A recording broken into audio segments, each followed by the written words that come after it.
favor, livro dos Salmos. Vamos ler o Salmo 24. Livro dos Salmos, o de número 24. Os que assim acharem, fiquem de pé, e eu louvo a Deus pela oportunidade de poder ministrar, como eu disse na última igreja que eu estive, ali na Osório de Paiva. Repito aqui, esse é um dos cultos que eu mais amo pregar, é culto de Santa Ceia. Eu gosto demais. Inclusive, Deus me deu a honra nesse mês de estar em 3 Santas Ceias, né? Estive numa ali na Osório de Paiva, nessa agora, e no próximo domingo estarei na cidade de Aurora, pregando lá na Santa Ceia Geral da Assembleia de Deus Bela Vista. E para mim é uma satisfação poder participar 3 vezes no mês deste memorial, este momento onde a gente recorda esse belíssimo sacrifício feito por Jesus em nosso favor, onde Ele entregou o seu corpo para ser moído, a fim de que nós tivéssemos vida, e por isso nós estamos aqui para glorificar, amém? Salmos 24, nós vamos ler dos versos 1 a 10, Deus seja louvado. Salmos 24, versos 1 a 10, quando se encontraram, digam amém. A terra é do Senhor, também sua plenitude, o mundo e os que nele habitam, pois afundou sobre os mares e a estabeleceu sobre os rios. Quem subirá ao monte do Senhor? Ou quem ficará em seu santo lugar? O que tem mãos limpas e o coração puro, que não entregou a sua alma à vaidade, nem jurou enganosamente. Esse receberá a bênção do Senhor e a justiça do Deus de sua salvação. Essa é a geração dos que o buscam, que buscam a face do Deus de Jacó. Levantai a cabeça, ó portas, e ficai erguidas, ó entradas eternas, e entrará o Rei da Glória. Quem é esse Rei da Glória? O Senhor dos exércitos, forte e poderoso na batalha. Levantai a cabeça, ó portas, sim, levantai-a, ó entradas eternas, e entrará o Rei da Glória. Verso 10. Quem é este Rei da Glória? O Senhor dos exércitos, Ele é o Rei da Glória. Amém? Os irmãos podem tomar os vossos assentos em nome de Jesus. Meus irmãos, o livro dos Salmos, ele é conhecido como o Inário de Israel. É por isso que o nome Salmos significa louvores ou canções. E por esta razão ele é o inário do povo de Deus, dos hebreus. Nós temos aqui no livro dos Salmos, externamente revelado a nós, os momentos em que o povo de Israel viveu durante o deserto, durante o cativeiro, durante os momentos em que eles eram apanhados por inimigos e ficavam subjugados por eles. Nós temos aqui momentos em que homens, de forma singular, se expressaram diante de Deus com sua alma rasgada. Mas também nós temos aqui momentos de exultação. Nós temos momentos em que o povo de Deus canta de alegria, canta de júbilo, de felicidade. O livro dos Salmos, ele nos revela a alma do homem, enquanto os demais livros nos mostram as guerras vencidas, as derrotas, os momentos em que os homens caminhavam e serviam. O livro dos Salmos nos mostra essa parte oculta, nos mostra não os heróis da fé, mas nos mostram o lado humano desses heróis. Se você observar o primeiro livro de Samuel, no capítulo 12, lá Davi, no segundo livro de Samuel, capítulo 12, lá Davi é apanhado pelo profeta Natã, onde o seu pecado é revelado. E ali o texto diz que Davi entra no templo e ora a Deus, e chora e jejuma, mas não diz o que ele orou, não diz o que ele falou. Mas o Salmo 51 mostra, revela o que Davi disse a Deus quando esteve dentro do templo. Então o livro dos Salmos ele nos mostra a alma do homem. A alma está exposta. Porque nós vemos aqui pessoas que escreveram salmos e são pessoas que eram sensíveis. Porque para escrever salmo é necessário usar uma dessas três partes do corpo humano, a alma.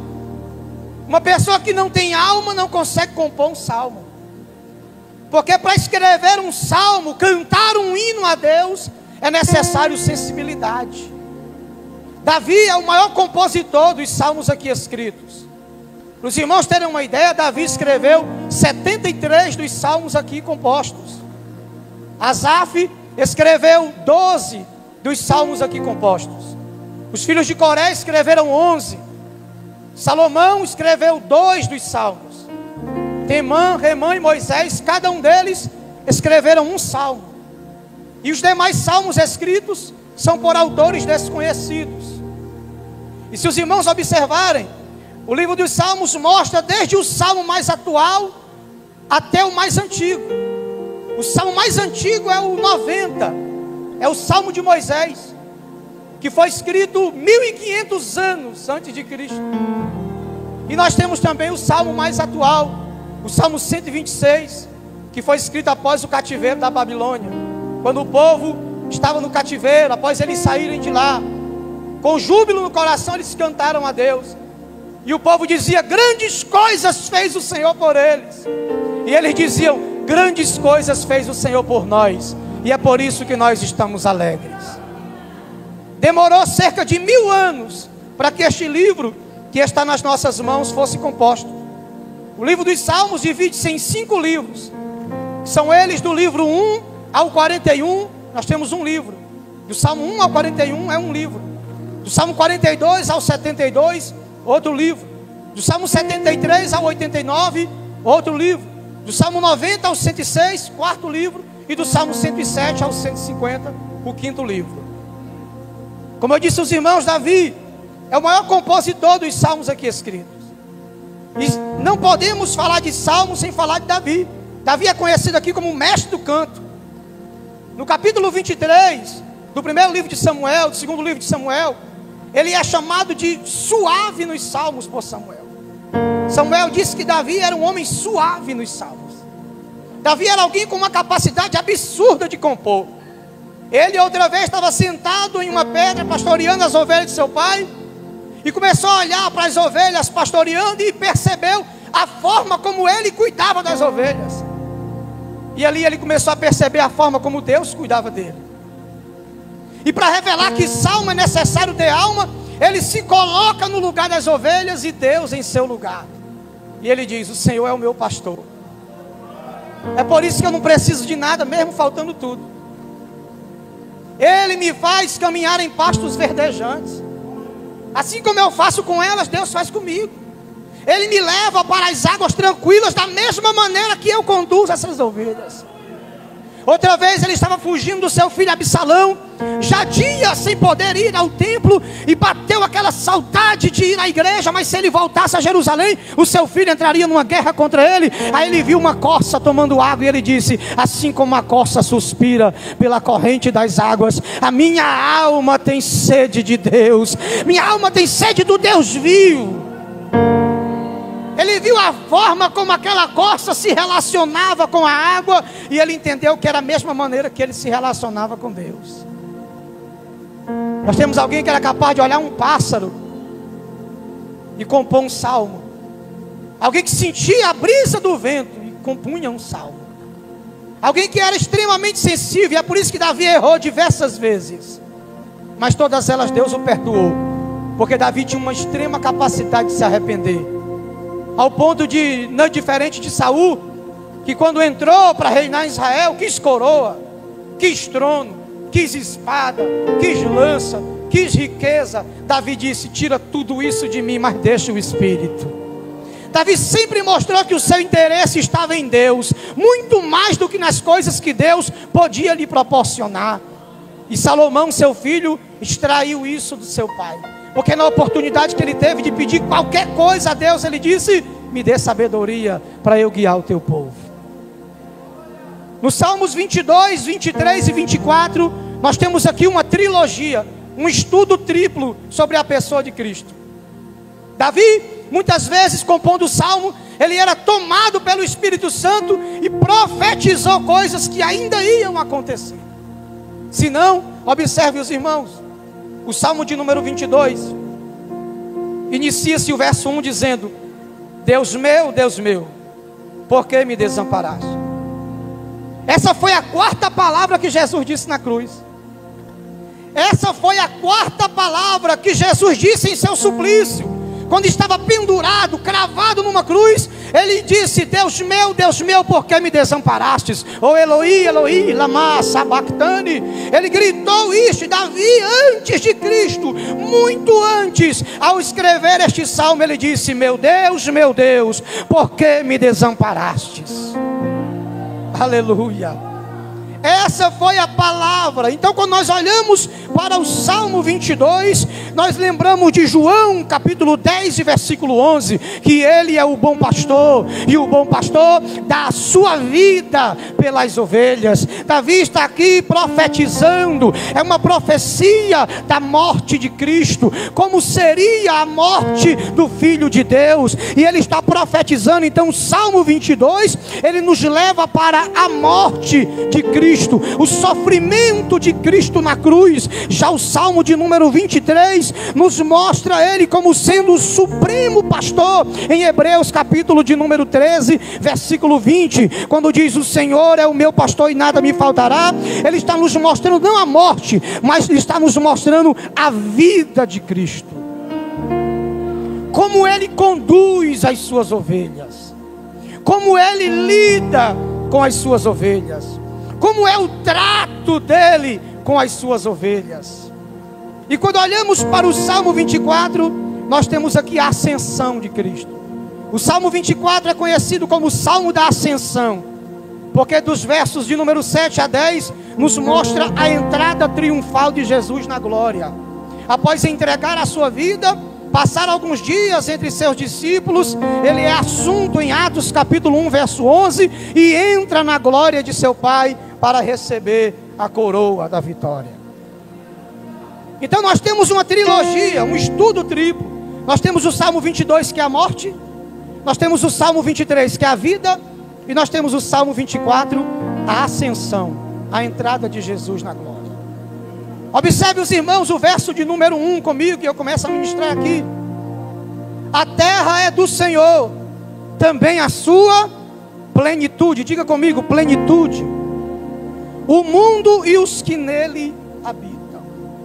É necessário que aquele que se relaciona com Deus, eu quero falar do Deus adorado, eu quero falar desse Deus que é adorado entre todos. Aquele que se relaciona com Deus precisa ter em mente que a terra tem um dono, e esse dono é Deus. O mesmo reconhecimento que Jacó teve no livro do Gênesis, capítulo 28, salvo engano, ou 29. Jacó, ao acordar de um sono, ele disse: Deus está aqui.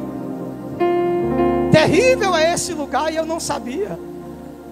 Quando um crente entende que a terra pertence ao Senhor, porque acredite os irmãos, tem pessoas que sabem, mas vivem como se não soubessem que a terra tem dono. Fazem o que querem, quando querem, da forma que querem, e esquecem que há um Deus sobre a terra que é dono dela, que a criou, e não só da terra, mas de toda a sua plenitude, de toda a sua perfeição, todo o seu complemento. Não há 1 centímetro de metro quadrado nessa terra que Deus não seja dono, que Deus não seja autor. O grão, menor grão de areia que você puder imaginar, aquele que se torna invisível aos olhos, Deus é dono dele. E Deus não abre mão da sua criação. E os que nele habitam. Deus criou a terra, sim ou não? E na terra que Deus criou, ele criou um jardim. E desse jardim o nome dele era Éden. E nesse Éden Deus colocou o homem. Deus tinha anjos, milhares, milhões de anjos para adorá-lo. E esses anjos não eram forçados, era natureza. Eles adoravam a Deus por natureza, serviam a Deus por natureza. Aí Deus olhou e disse: está muito fácil isso aqui. Aí nós somos o projeto inusitado de Deus. Que Deus disse: eu vou criar alguém para me adorar porque quer. De livre e espontânea vontade. Quando Satanás inicia a sua rebelião, o seu projeto de rebelião, roubando as pedras afogueadas, Deus, sendo onisciente, sabendo de tudo, ia para o seu mundo habitável, que está em Provérbios capítulo 8, e lá no seu mundo habitável, Deus começou a criar uma imagem. Porque aqui em Gênesis capítulo 1, Deus ainda era dicótomo. Deus só tinha alma e espírito. Só quando Jesus vem à terra que Deus passa a ser tricótomo: corpo, alma e espírito. Deus criou a terra, e na terra Deus colocou quem? Diga eu. Ixi, diga eu. Deus colocou você, Deus me colocou. Deus colocou Adão. E Adão é o representante da terra, sim ou não? 3 dimensões: o céu, onde Deus está; as regiões celestiais, onde estão os anjos caídos; e a terra, onde o homem está. Cada um tem o seu lugar. Para estar no lugar de Deus, tem que ter santidade, tem que ser imortal. Para estar onde Satanás está, tem que ser rebelde, rebelião no céu. Para estar onde nós estamos, tem que ter um corpo. A terra não é lugar de alma e nem de espírito. Terra é lugar de quem tem corpo. Quem não tem corpo não pode estar aqui. Aí a gente vem uma pergunta: o que o diabo fazia no jardim? O diabo estava usando o corpo de quem? De quem? Só quem já leu Gênesis. O diabo usou o corpo de quem? Da serpente. Por que o diabo usou o corpo da serpente? Porque ele não tem corpo. Até o próprio Deus, para habitar na terra, preparou um corpo para ele. É por isso que nós homens temos autoridade. Todas as vezes, pastor Jefferson, que nós vemos o diabo na terra, nós temos poder de dizer: sai. Por quê? Porque a terra Deus deu para o homem, e o diabo não pode estar aqui. Então é um direito que nós temos de expulsar daqui quem não tem corpo. E o diabo, quando ele entra na terra e o crente percebe ele lá, o crente diz: saia em nome de Jesus. Por quê? Porque você não pode estar aqui, porque você não tem corpo. Essa é a raiva do diabo de você, porque você tem corpo e ele não tem. E se você tem corpo, você tem direito a perdão e ele não. Quando o crente avista o diabo aqui, ele tem poder para expulsá-lo. Perceba que no Antigo Testamento ninguém expulsou com voz, só Davi usando harpa, mas ninguém expulsou com voz. Quando Jesus vem, ele chama os discípulos e dá poder e autoridade. O poder e a autoridade que eles perderam quando Adão perdeu para o diabo no jardim. Jesus vem e devolve o homem. E aí o homem começa a dizer: Senhor, os demônios se sujeitam à nossa voz. Jesus devolveu a autoridade. Entenda, toda vez que você vê o diabo querendo bagunçar, você tem autoridade de dizer: saia. Toda vez que aquela ansiedade quiser bater no seu coração, você tem autoridade de dizer: saia. Toda vez que a depressão bater na sua porta, você tem autoridade de dizer: saia. Toda vez que a bagunça começar a querer acontecer na tua casa, você tem autoridade de dizer: saia. Toda vez que alguém da sua família começar a agir de forma que não é natural daquele que serve a Deus, você tem poder de olhar e dizer: saia. Toda vez que o crente percebe a ação do diabo, ele tem poder para dizer: saia. Cadê você que crê nisso aqui, irmão? Porque a terra é do Senhor, e os que nele habitam, os que nela habitam. Aqui é o lugar do diabo, irmãos? Aqui não é o lugar do diabo. Toda vez que o diabo vem aqui, ele usa o corpo de alguém que dá espaço. Toda vez que alguém libera espaço, ela libera oportunidade para o diabo agir através do seu corpo. O diabo não tem corpo. Observe que Deus habitou numa nuvem, numa coluna. Depois Deus habitou num tabernáculo. Depois Deus habitou numa arca. E toda vez que Deus habitou na nuvem, na coluna, no templo, na arca, o homem fugia de Deus, sim ou não? Aí Deus falou: vou habitar agora dentro dele, quero ver ele fugir. Aí Davi diz: eu posso subir no mais alto do céu, o Senhor está. Se eu descer nas profundezas, lá está o Senhor. Não tem mais como fugir de Deus, porque agora Deus habita dentro do homem através do seu Espírito. Olha para alguém do teu lado e diz: não adianta fugir, Deus vai contigo para onde você for. Observe os irmãos, o verso 2 diz que Deus fundou sobre os mares. Irmão, não entra na minha cabeça e eu me recuso a acreditar que a terra e toda essa perfeição, esses movimentos tão harmônicos, foram criados por uma explosão chamada Big Bang. Eu me recuso a acreditar que tudo isso criado por Deus, que nós sabemos, os homens tentam dizer que foi uma explosão. Irmão, é impossível o caos criar o cosmos, a bagunça criar a ordem. Como é que uma explosão vai colocar coisas tão bem organizadas? Como é que uma explosão colocaria nós, a terra, exatamente no lugar onde ela deveria estar? Um pouquinho para frente queimaríamos com o sol, um pouquinho para trás congelaríamos com o frio.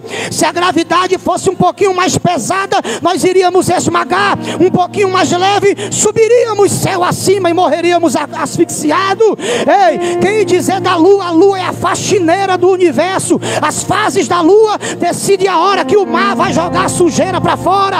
O que dizer de você, ser humano que está aqui? Nos seus olhos existem milhões de fios duplos encapados, que se assim não fosse, daria um curto-circuito e você ficaria cego. Olha para você, existem trilhões de células DNAs no seu sangue, escrito o nome de Deus lá, e nesses trilhões de células DNA está escrita a cor do seu cabelo, a cor dos seus olhos, a cor da sua pele, a sua raça, a sua descendência. É como se você fosse totalmente computadorizado por Deus.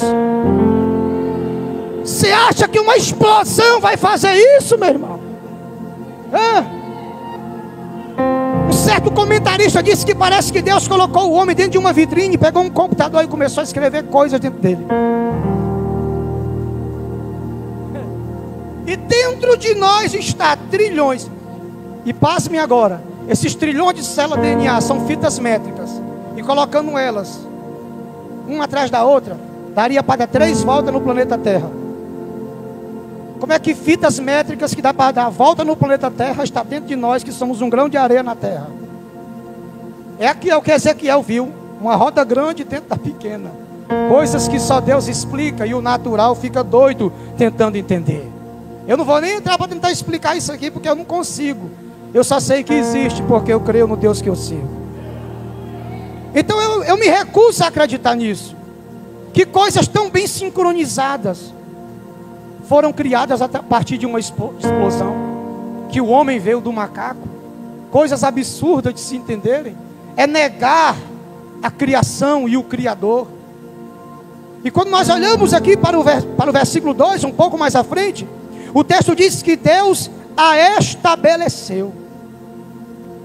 E essa palavra estabeleceu, ela nos arremata, e eu quero encorajar você aqui a estudar a doutrina da providência depois. Estude a doutrina da providência e você vai ver. Porque essa palavra aqui que diz que Deus fundou sobre os mares e a estabeleceu, a palavra estabeleceu aqui é uma providência de Deus. Há pessoas que acham que Deus criou tudo isso e apenas criou e cruzou os braços e agora está sentado deixando as coisas acontecerem. Eu quero mostrar aqui 3 características da doutrina da providência. A primeira é a preservação. Deus preserva o que Ele cria. Preservar é prover também. Deus não provê só quando dá coisas. Deus provê quando preserva as coisas que Ele criou. Deus criou a terra. É como se algumas pessoas pensam que Deus deu corda e soltou a terra para agora ela virar do jeito que ela quiser. Não. Deus criou e agora preserva. Observe que o texto diz em Gênesis 1 que o Espírito de Deus pairava sobre a face das águas, sim ou não? O que é pairar? Ele estava assim. Suponhamos que aqui há as águas. O Espírito de Deus estava assim, sobre a face das... E a terra era sem forma aí? Hoje é Santa Ceia. A terra era sem forma aí? Vazia. Como é que pode a terra ser sem forma e vazia se o Espírito de Deus está lá? Pode alguma coisa ser sem forma e vazio tendo o Espírito de Deus? Sim. Por quê? Porque o Espírito de Deus não age por conta própria. O Espírito de Deus age por comando de Deus. O Espírito de Deus estava em João Batista, sim ou não? João profetizou o quê? Curou quem? Falou em línguas quantas vezes? Fez algum milagre? Porque o Espírito na vida de João foi receber um comando de Deus para pregar e anunciar. O Espírito de Deus está na vida de alguém aguardando o comando. Haja luz e ele... O Espírito de Deus é a força, a agente que age ao comando da voz de Deus. Deus diz e ele faz. Deus ordena e ele age. Esse é o Espírito de Deus. Então ele estava lá e toda vez que Deus dizia uma palavra, acontecia. Porque lá estava o Espírito de Deus. Então o comando de Deus, a voz de Deus, a ordem de Deus, ela tem um poder agente. Quando o Espírito de Deus está sobre aquilo para quem Deus libera uma palavra. Lembra quando você ora e fala assim: arranca isso de mim, tira isso de mim. O Espírito de Deus está sobre a sua vida. E Deus dá ordens a Ele, comandos a Ele, para Ele agir na sua vida na proporção que Deus ordena. Perceba, preservar é prover. Deus está cuidando da sua criação, irmãos. Há pessoas que acham que você está sozinho. Há pessoas que olham para você e acham que você é alguém sozinha. Há pessoas que acham que nós estamos abandonados e entregues à própria sorte. Há pessoas que acham que nós, seres humanos, temos só a função de comer, trabalhar, pagar, dormir e morrer. Não, nós temos um Deus que está acima de nós, que cuida, preserva e vela por aquilo que criou. Lembra daquele carro que quase bate em você, mas não te atingiu? Tinha tudo para bater. Lembra do tiro perdido que não pegou em você? Lembra das vezes que você estava em lugares e foi só você sair, uma catástrofe aconteceu? Lembra dos livramentos que Deus deu a você, os visíveis e os invisíveis? Tudo isso é Deus mostrando para você: eu provejo na sua vida, também preservando você. Eu te preservo, eu cuido, eu velo, eu guardo, eu livro. Tem alguém aqui que tem um familiar que não é crente? Levante a mão direita. Você acha que essa pessoa está viva por quê? Você que está aqui hoje, eu era um aspirador de pó. Estou vivo por quê? Esses homens de Deus que estão aqui, bem trajados, vestidos, estão vivos por quê? Porque Deus preserva a sua criação. Você está vivo não é porque você escapou, alguém que ia te matar não quis matar. É porque o projeto de Deus na sua vida fez com que Deus preservasse você para conduzi-lo ao propósito de Deus e fazê-lo alcançar aquilo que Deus quer. A segunda característica é o milagre. O milagre acontece de duas formas. Primeiro, quando eu creio, quando eu acredito. O milagre é uma ação extraordinária, um ato sobrenatural, que acontece toda vez que eu creio. Hebreus capítulo 11, o verso 1 diz que a fé é o firme fundamento, ou é a posse daquilo que eu estou esperando. E a razão, a certeza daquilo que eu creio. Eu creio tanto que eu consigo ver. Eu creio tanto que eu já sinto. Eu creio tanto que eu já recebi antes de ter. E o verso 6 diz que é necessário que aquele que se aproxima de Deus creia que Ele existe e que Ele é poderoso para fazer o que você está esperando. E Ele faz para aqueles que o buscam diligentemente. Muitos querem milagre, mas não buscam milagre. Milagre não acontece na vida de quem pede. Milagre acontece na vida de quem busca. Deus não dá milagre a quem pede milagre. Deus dá milagre a quem busca milagre. Entenda isso. Cadê você aqui que está buscando milagre? Ele disse: buscar-me-eis e me achareis quando me buscardes com todo o vosso coração. Não é pedir alguma coisa a Deus simplesmente. O que Jesus falou: pedi, pedi. Ele não disse só pedir. Ele disse pedi e pedi. É um pedido acompanhado de insistência. E o milagre acontece para quem crer. Mas também acontece quando Deus quer assinar seu nome para mostrar que Ele está no comando. Olha para o Egito. Deus fazia milagres no meio do deserto e no Egito, para mostrar que Ele era o Deus daquele povo. Deus fazia chuva de fogo, escuridão cair, sapos invadirem o Egito, piolhos nascerem, brotarem da terra, fazia pão cair do céu, a rocha dava água. Isso é um milagre, porque existem leis estabelecidas, e o nome sobrenatural já diz, está acima do natural, vai além do natural. Deus criou a terra e estabeleceu leis para elas. As coisas vão acontecer nesse curso, e de fato elas acontecem. Mas todas as vezes que Deus quer fazer um milagre, Ele passa por cima daquilo que Ele mesmo estabeleceu. Por quê? Porque Ele tem a palavra que está por cima, acima e além do que Ele criou. Quando Deus quer fazer um milagre, a rocha dá água, o mar se abre, o Jordão abre em duas bandas, Pedro anda sobre as águas, o céu faz chover pão, carne brota no meio do deserto, homens são curados de lepra. Você recebe aquilo que pede a Deus. Todas as vezes que Deus quer operar um milagre, Deus passa por cima daquilo que Ele mesmo estabeleceu. Leis, porque Ele é o Criador. Alguém diz, mas Deus falou, não matarás, e Deus mandou Moisés matar. Você acha que Deus vai criar leis, ordens, para engessá-lo? Quem cria uma máquina descontrolada, morre por ela. As leis servem para cá. Quem está acima da terra, vai além do tempo, além das ordens. Olha o verso de número 2, diz que Ele estabeleceu, e prover é preservar e fazer milagre. E a terceira, governar. Pegue isso. Talvez algumas pessoas que estão aqui acharam que providência era só pedir coisas e Deus dá. Mas providência é Deus cuidar, preservando. Tem horas que Deus não vai dar nada que você pede, mas não vai te deixar morrer. Isso foi providência. Tem hora que Deus vai fazer você chorar, gritar, Deus não me ama, Deus não me quer, Deus me abandonou. Vai deixar você gemer de dores, mas vai deixar você vivo. Olha para Jó. Do alto da cabeça até debaixo dos pés tinha ferida. Tumor nascia por cima de tumor. Tinha todas as razões para dizer, Deus me abandonou.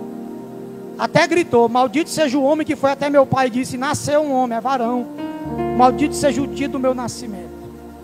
Em nenhum momento atribuiu ao diabo as suas feridas, atribuiu ao diabo as suas dores.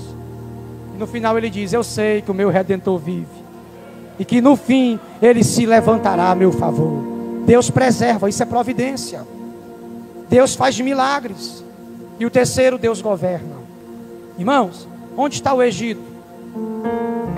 Onde está o Império Medo-Persa? Onde está a Babilônia?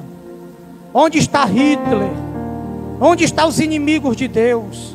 Onde estão os inimigos do povo? Onde está Amã? Onde está o rei Assuero? Onde estão aqueles que carimbaram, assinaram decretos para aniquilar o povo judeu? Onde estão? Eu não sei, só sei que estão mortos. E Israel ainda continua no mesmo lugar. E você está aqui hoje, em Maranguape, na Assembleia de Deus Cristã Remanescente, mostrando que além de todas as provas que você viveu, sobreviveu. E está aqui hoje para adorar a este Deus adorado e mostrar que contra Ele ninguém pode. Ele é soberano, irmão Louro. Ao verso 3: quem subirá ao monte do Senhor? Quem ficará em seu santo lugar? A resposta, verso 4: o que tem mãos limpas, coração puro. Quando falamos de mãos limpas, falamos daquilo que a gente faz. Mãos fala daquilo que eu faço. Coração fala daquilo que eu sou. Nós temos aqui duas ações, o fazer e o ser. Nós temos alguém que faz e alguém que é.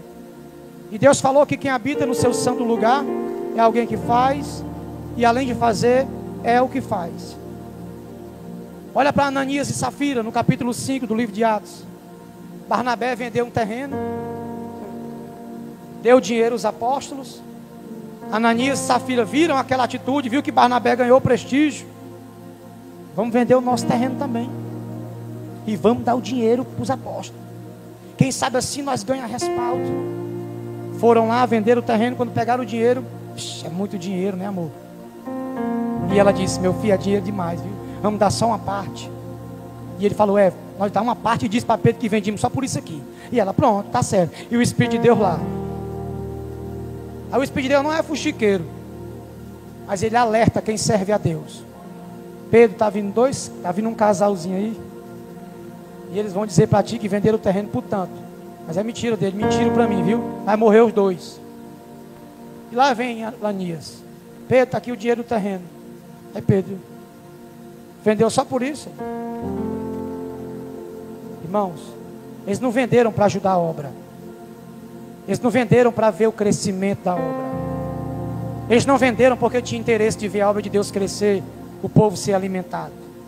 Eles venderam porque queriam ser vistos. Eles venderam porque queriam ser notados. Eles venderam porque queriam o que Barnabé recebeu. Mas Barnabé deu porque quis, porque ama, porque tem paixão pela obra, porque é um missionário. Eles venderam por soberba, por jactância, por orgulho. Foram querer dar as coisas para a igreja, para o povo dizer: eita, esse casal aí é abençoador.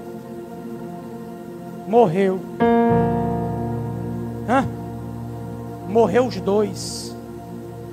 Eles fizeram certo, sim ou não? Sim. Venderam para doar para a obra. Venderam e fizeram certo. Mas o coração, a inclinação dele era errada. Fazer o certo pelo motivo errado, Deus não recebe. Quem faz o certo com a motivação errada, Deus não recebe. O que move você a dizimar? Tem gente que fica doido quando a pessoa não anota lá no papel do dízimo que ele deu. Eu dei o dízimo, você não anotou aqui, ó. Tem gente que fica doido quando o nome dele não é dito, quando a foto não sai no cartaz, quando alguém não lembra aqui em cima de alguma coisa que ele doou, quando alguém não fala de uma ação que ele fez, ele se indigna. Não fez para Deus, fez para ser visto, fez para os homens. E o texto diz: ei, esse culto de Santa Ceia, como estão tuas mãos? Que obra ela está fazendo? Quais são as obras que a sua mão tem feito? O que você tem feito para Deus? Se tem feito, o que fez? O que andas fazendo? Qual é as tuas obras hoje aqui diante da mesa do Senhor? E o teu coração como está? O que move o teu coração? O que está movendo você a estar aqui? O que moveu você a fazer o que fez? O que move você a fazer as coisas que faz? Uma coisa que eu admiro nesse ministério aqui é que ninguém sabe das cestas básicas que é doada. Eu particularmente sou do altar e nunca fiquei sabendo de um irmão que recebeu cesta aqui, mas recebe. Mas eu nunca vi. Tem lugar aí que vai e não perde a pobre da irmã lá, toda assanhada, fedendo a óleo de panela, e os obreiros tirando foto com ela, segurando uma cesta básica. Cara de fome, e eles, né, envergonhando, ainda posta ainda no Instagram. Esse tipo de coisa é uma motivação errada.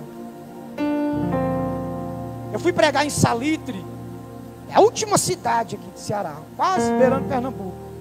Fui pregar lá, e lá é um lugar que parece África, irmão, parece a África. Aquele povo da pele, afro, aquelas caixas d'água enterradas no chão, casinha de barro, plantam macaxeira para poder sobreviver. E lá, não vou falar o nome das igrejas que vão lá, porque são muito conhecidas, mas tem projetos missionários lá. E eles vão lá, tiram fotos com o pessoal, dão cesta. Aí postam e as instituições abençoam as igrejas que vão lá. E os irmãos lá, uma vez um pregador me falou assim: Siloé, o povo sabe de tudo que acontece. Ele só não diz nada, mas ele sabe de tudo. E de fato, os irmãos disseram: eu sei que eles vêm aqui para usar a nossa imagem para ganhar dinheiro. Disseram para mim: eu sei que eles vêm aqui, pastor, para usar a nossa imagem para ganhar dinheiro. Tinha um pastor que entrou lá, que eles falaram, começou a construir uma igreja, e mandava foto do povo, e o povo mandava dinheiro para esse pastor, e depois ficaram sabendo que esse pastor foi para lá só para poder arrancar dinheiro de uma instituição, dizendo que estava fazendo a obra lá com o povo. Irmão, não adianta as mãos fazerem o certo se o coração faz de forma errada. Eu quero que isso aqui fique gravado na sua mente. A terra tem um dono, e aquele que adora a Deus nessa terra precisa ter as mãos limpas e o coração puro. Davi disse: eu vou fazer um templo para o Senhor. E Deus falou: você não, sua mão está suja de sangue. Davi: não, tá não. Tá, eu estou vendo sangue nela, mas não tem não. A mão de Davi limpa, e Deus dizendo: tem sangue na mão. Deus vê coisas nas nossas mãos que a gente não vê. Deus vê coisas em nós que a gente não enxerga. Muito cuidado com a motivação. Irmão, a motivação é quem manda tudo. Entendeu? Não faça nada para poder ser visto. Ainda que venha aquela vontade, não faça. Se a intenção é apenas visualização, não faça. Deixa eu continuar. O verso de número 7. Não vou falar o 6 porque eu falei o 6 na consagração. Mas olha o verso 7 para me ganhar tempo. No verso de número 7 nós temos aqui a entrada triunfal. E eu fecho aqui a mensagem. Jesus está entrando nos portais celestiais. Capítulo 5 do livro do Apocalipse mostra a visão que João teve. E nesta visão de João, João está no céu. Lá estão os anjos, os querubins, os serafins, os anciões, o trono de Deus, Deus segurando o livro nas mãos. E João corria no céu e dizia: ei anjos, vocês são dignos de abrir? E ele dizia: não, nós não podemos. E ia nos serafins, e os serafins não podiam. Perguntou aos anciões, os anciões tiraram as coroas: nós não podemos abrir. E não havia ninguém que fosse digno de abrir o livro e desatar os selos. Aí o texto diz que João começou a chorar lá em cima. Ele chorou como uma criança chora com fome. João chorava no céu, porque não havia ninguém lá em cima que fosse digno de entrar na sala do trono, pegar o livro da mão de Deus e abri-lo. E de repente, quando João está chorando, uma luz brilha por trás da porta, e uma voz que estava por trás da porta dizia: levantai a cabeça, ó portais eternos. E as portas começaram a se abrir, e aquela voz como de trovão soou atrás da porta, e um anjo forte gritou no céu e disse: ei, eis aí o rei da glória, Jesus está entrando, o Cordeiro. João chegou, não chore. E João chorava, e ele dizia: levante a cabeça, ó portas, abra os portais agora. E os portais do céu começaram a se abrir, e ele começou a entrar pelas portas. Aquela luz brilhava. Lembra de Esté? Esté não podia entrar na sala do trono, porque morria. Só podia entrar, pastor Jefferson, se o rei apontasse o cetro. Entre. Se ela entrasse sem o cetro ser apontado, morria. Jesus já chegou lá em cima dizendo: abra as portas. Já chegou dizendo: abra as portas agora. E as portas começaram a abrir. E o texto diz que um anjo forte gritou: não chora, João, está aí o Cordeiro que foi morto. Aí João disse: quem é o Rei da Glória? E um anjo disse: quem é esse Rei da Glória? Irmão, lembra de Jesus entrando em Jerusalém? Montado num jumento, pastor Jefferson.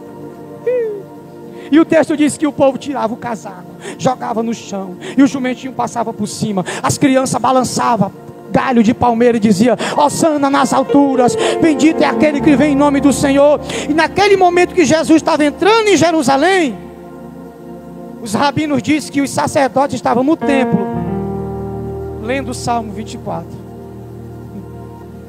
Levantai a cabeça, ó portas, e ficai erguidas, ó entradas eternas. Quando diz levantai a cabeça, ó portas, fala das portas de Jerusalém. Entradas eternas, fala das portas do céu. Ele está mostrando que o rei entraria primeiro em Jerusalém e depois na glória.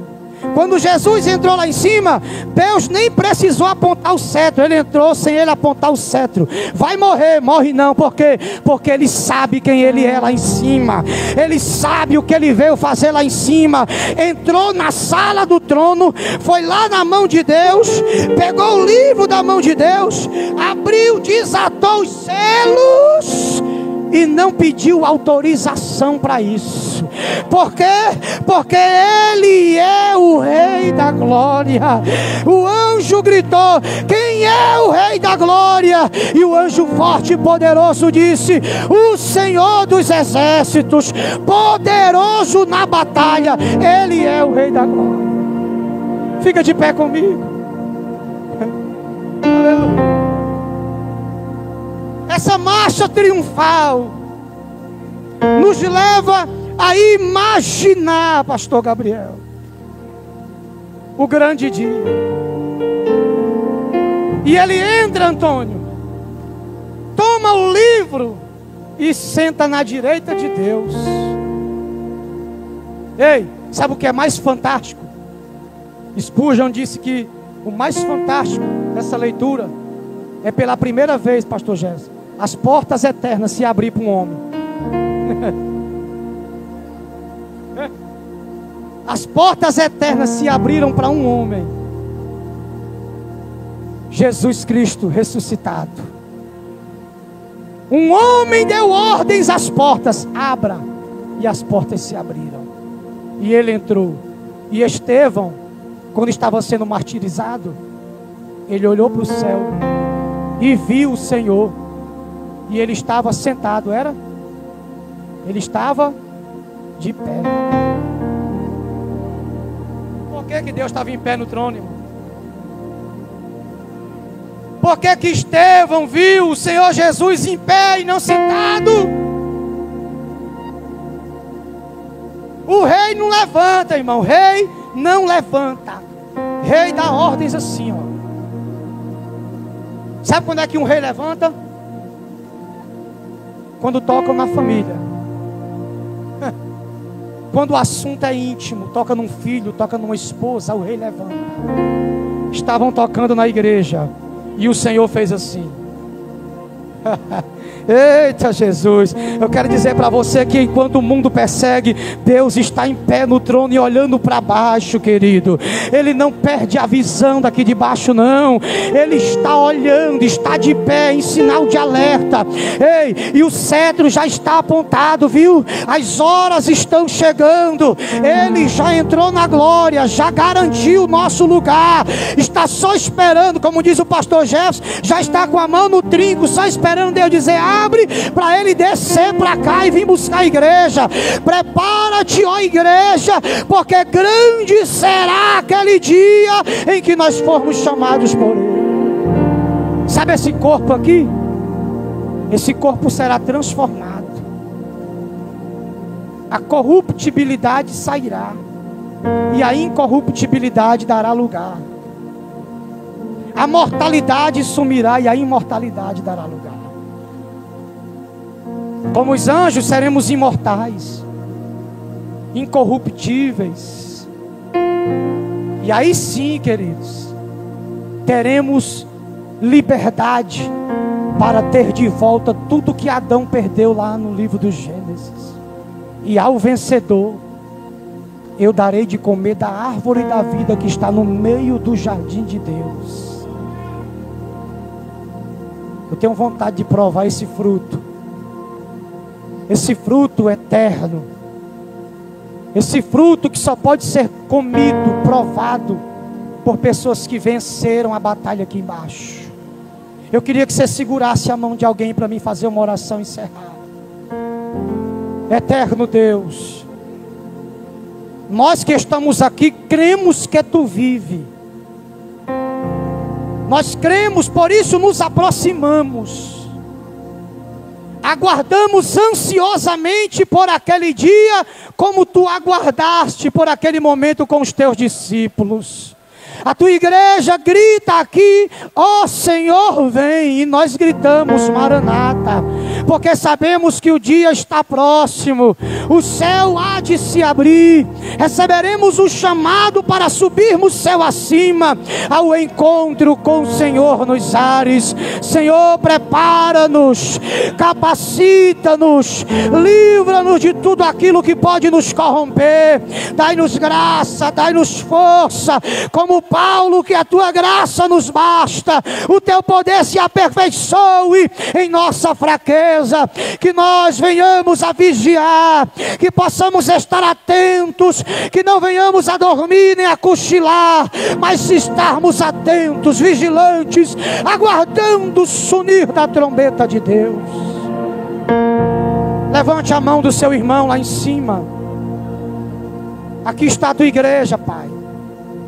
Iremos participar agora deste momento tão bonito, tão especial, que ao comer o pão, beber o cálice, que o Senhor nos renove de uma forma tal, Senhor. Eu não sei como essas pessoas entraram aqui hoje, mas eu sei que Tu é poderoso para restaurar, seja de qual for a mazela, espiritual ou física.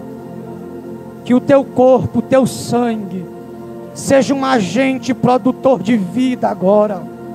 E que nós possamos quebrantar-nos diante de Ti, ao recordar este momento tão especial e único. Obrigado, Senhor, pela porção da Tua palavra, em nome de Jesus. Amém.